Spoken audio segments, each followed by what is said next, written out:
Paul LePage was saying whatever he wanted before it was even a thing, but has the Maine governor's combustible style distracted from his achievements? Lewiston, Maine just ended its fiscal year in the black, with a healthy surplus of $176 million, a far cry from a few short years ago when it was hemorrhaging red ink. Other governors might spend weeks boasting about such an accomplishment, but Gov. Paul LePage, Maine's two-term Republican governor and an irascible, combative showman, has a tendency to step on his own good news. Ad choice advertising and red invented by Teeds within days. He called on the state's Democratic Attorney General to step down from office while she runs for governor. He was ordered by the courts to comply with an election funding law he didn't like and had refused to carry out. And he sent a letter to the governor of Massachusetts complaining that the state was engaged in a shakedown of Maine drivers who did not pay tolls on time. Advertisement. With all that, there was little time to hail the surplus. As his tenure as governor comes to a close, LePage, who may be best known nationally for speaking bluntly, sometimes crudely, from his gut, has done a pretty good job over his 8 years in office of distracting attention from his achievements. Among his most noted acts, he signed the largest tax cut in state history, curbed welfare benefits and oversaw strong job growth. But drawing far more notice have been his incendiary remarks, which began long before that brand of political discourse became everyday fare. He said he wanted to tell President Barack Obama to go to hell. He likened the IRS to the Gestapo. Twice. He called asylum seekers the biggest problem in our state, saying they brought in diseases. He cast Maine's dire opioid crisis in racial terms, branding people of color or people of Hispanic origin as the enemy for coming to Maine and selling drugs. In addition, he said, they impregnate a young white girl before they leave. His defiant partisanship has inflamed Augusta, the state capital. In one particularly explosive episode, he left a threatening, obscenity-laced voicemail message for a Democratic lawmaker who, LePage said, had called him a racist. LePage then challenged the lawmaker to a duel and said he would shoot him between the eyes. Advertisement. LePage is barred by term limits from seeking re-election. On the November ballot to replace him are a Republican, Sean Moody, who shares many of LePage's views but not his confrontational style, and a Democrat, Janet Mills, the state attorney general, who has vowed to take a different tack. 2 independents are also running. With LePage, 69, having dominated the state for almost 8 years, the election is shaping up as a referendum on him.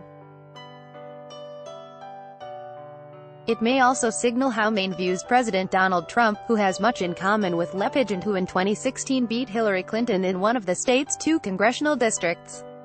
I was Donald Trump before Donald Trump became popular, LePage boasted after endorsing Trump for president. Indeed, LePage has been every bit as disruptive in Augusta as Trump has been in Washington. LePage has wielded his veto pen as a blunt instrument, vetoing more bills than all other Maine governors combined in the last 100 years. One year, he refused to deliver his State of the State address in person to the legislature because some members had tried to impeach him. New polling in early August showed that Trump is more popular in Maine than LePage, who was viewed favorably by just 37%. One reason may be LePage's lack of a verbal filter. He's conservative, I'm conservative, said Karen Jordan, 61, a housekeeping aide and registered Republican in Lewiston, where LePage grew up. But, she added, I don't like his mouth. Advertisement. A one-time mill worker with an origin story out of Dickens, the oldest of 18 children of an abusive, alcoholic father. He ran away from home at 11. LePage wears his rough and tumble, tell it like it is persona as a badge of honor. But his outsized personality has often overshadowed Maine's progress. The unemployment rate, above 8% when LePage took office in 2011, was 2.9% in June, among the lowest in 4 decades. Housing prices are up. Portland, the largest city, is booming with development and was just named Bon Appetit magazine's Restaurant City of the Year. And tourists continue to flock to the state's iconic craggy coast.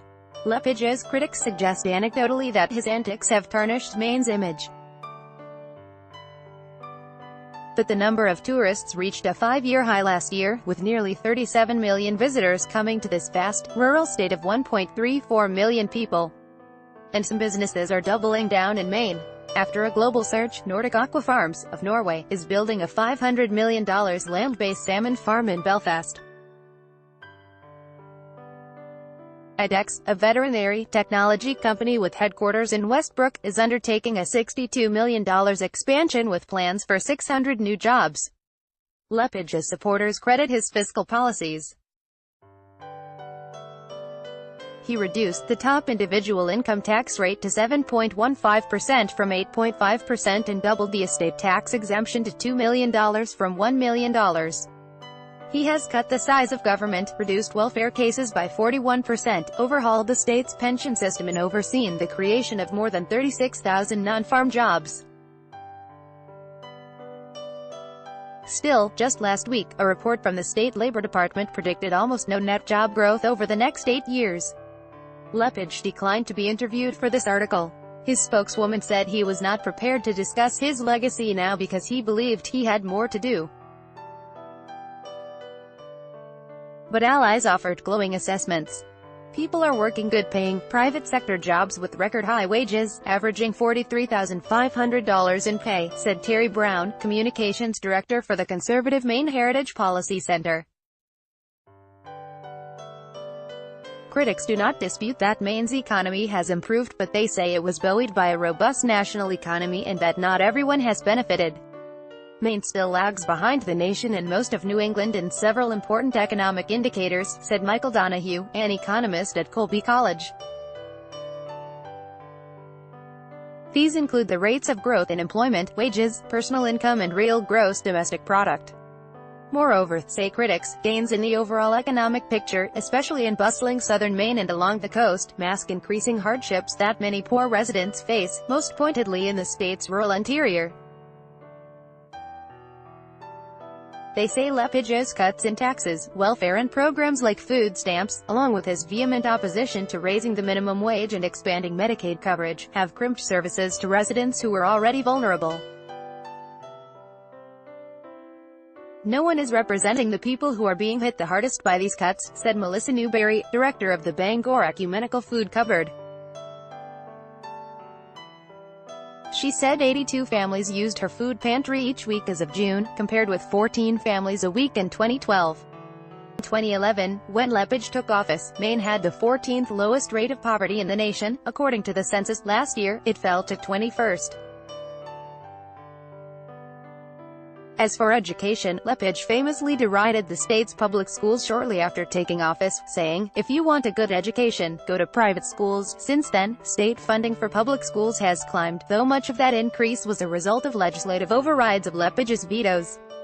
While those amounts increased, they did not keep up with the cost of education under Maine's school funding formula, said James Mile, a policy analyst at the Maine Center for Economic Policy, a liberal research group. With the state paying a smaller share, towns have had to increase property taxes to fill the gap. The rate of students graduating from high school has slowly inched up, to a relatively high 88%. But Maine's statewide test results have shown little improvement, and the percentage of high school graduates who go on to college has remained flat. As the November election approaches, LePage may not be on the ballot, but his actions of the last 8 years are at the center of the debate. His legacy will be the incredible acrimony you see in the State House, said Sandy Meisel, a political scientist at Colby College. And it's as acrimonious as it has ever been. By Taboola sponsored links, promoted links. You may like these. Straits Times PM Lee visits Mahiadin in Singapore hospital. Straits Times and HomeAway stop searching for Thailand's best beaches. We got them all here. HomeAway on the Vikings. Free online game. Play this for 1 minute and see why everyone is addicted. Vikings. Free online game on the Business Time. Singapore market sees widespread loss. SB Business Times and Oayana Komodo Resort. Only 1 hour flight from Bali. Discover the spectacular Labuan Bajo Ayana Komodo Resort and enjoy. Compare. This is the last VPN you are going to need, and it's on sale. Enjoy comparando.